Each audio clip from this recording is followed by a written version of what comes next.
ziua! Bine ați venit în bucătăria mea! Astăzi vom face urechi de lemn cu pui și legume.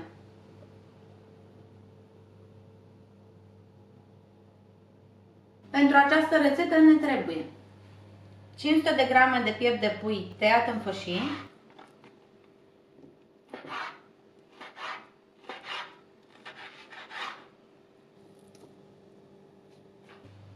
50 de grame de ciuperci urechi de lemn pe care le-am pus la hidratat în apă pentru 3 ore, apoi le-am clătit în 2-3 ape, le-am scurs și le-am tăiat în bucăți mari.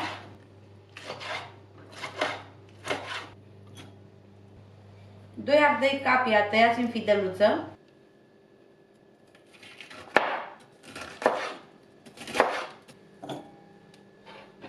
o ceapă tocată julien,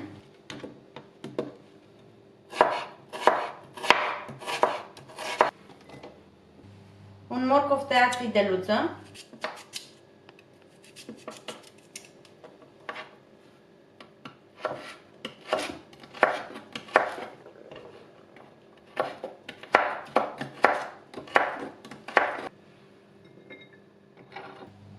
trei căței de usturoi tăiați în felii,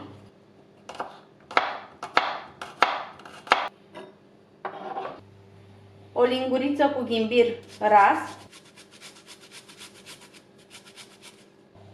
8 linguri de sos de soia sărat, 2 linguri de sos de soia dulce, 3 fire de ceapă verde tocată în rondele și 50 de ml de ulei. Punem uleiul la încins într-o tigaie încăpătoare. Punem fășiile de pui .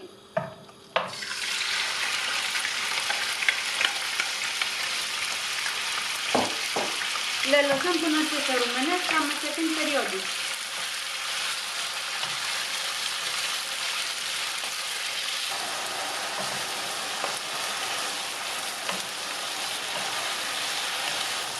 Carnea s-a rumenit, acum punem ceapa, ardeiul și morcovul.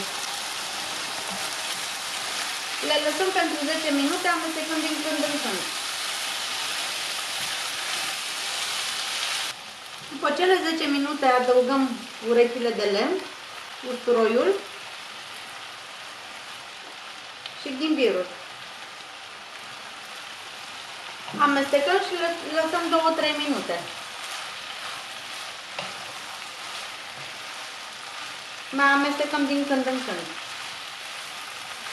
Apoi punem sosurile de soia .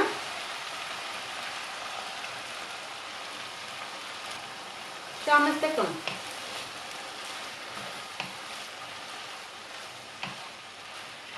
Mai lăsăm pe foc 5 minute. Având grijă să amestecăm din când în când. După cele 5 minute închidem focul și adăugăm ceapa verde. Amestecăm.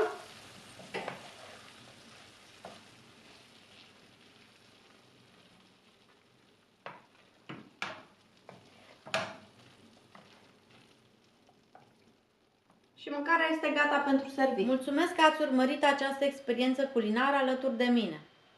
Dacă v-a plăcut și doriți să fiți la curent cu următoarele rețete, vă invit să vă abonați la canalul meu. Vă doresc o zi plină de gust și bucurii culinare!